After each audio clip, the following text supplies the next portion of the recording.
Your social media feed is crawling with high-octane footage of people jumping off cliffs, racing through forests, and strapping tiny cameras to their dogs. This footage looks incredible. It is crisp. It is smooth. It looks like it came from a professional film crew. The brand behind these viral clips is called SkyPro.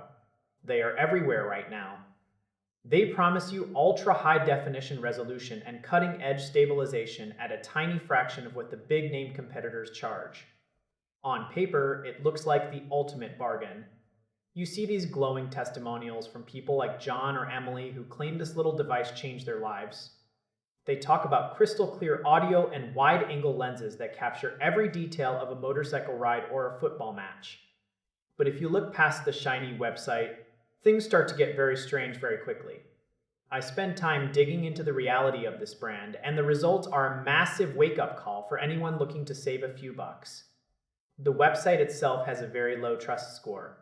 The ownership is completely hidden.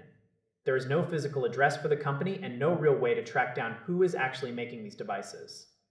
When you look for a technical spec sheet, you find nothing. There is no information about the actual sensor or the processor inside the housing. Then you get to the software side of things. When you buy a premium camera, you expect a custom app. Instead, this brand points you toward a generic third-party app called Vader or Sport DV. These are not custom pieces of software made for this camera. They are universal clients built by a random company overseas to connect with dozens of different unbranded cameras. You can find the exact same hardware on discount sites under 10 different names. It is just a generic action cam chipset with a new logo slapped on the front of the box. They are playing a rebranding game.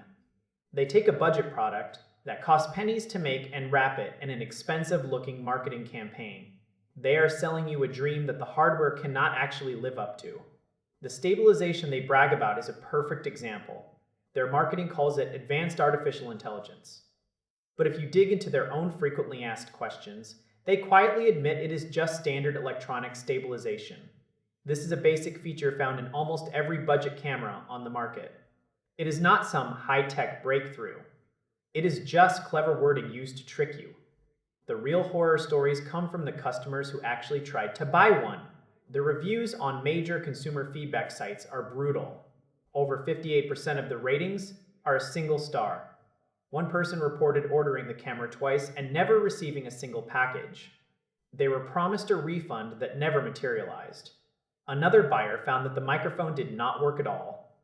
When they tried to contact support, they were met with total silence. You are not just buying a camera. You are buying into a brand with zero accountability. If your money disappears or your camera breaks, you have no recourse. The trail just goes cold. These companies rely on the fact that you will be so dazzled by the slick video ads that you will not do your homework. They want your money before you realize the product is just a rebranded generic device with a high price tag. It is a thin layer of marketing over mediocre hardware. If this saves you from throwing your money away on something that will probably end up in a junk drawer, then I have done my job. You have to be careful out there because the marketing is getting smarter while the products are staying the same. Do not let a polished website fool you into thinking you are getting a professional tool for a budget price. It is usually too good to be true because it actually is. Keep your eyes open and stay sharp when you see these viral gadgets popping up in your feed. Stay savage out there.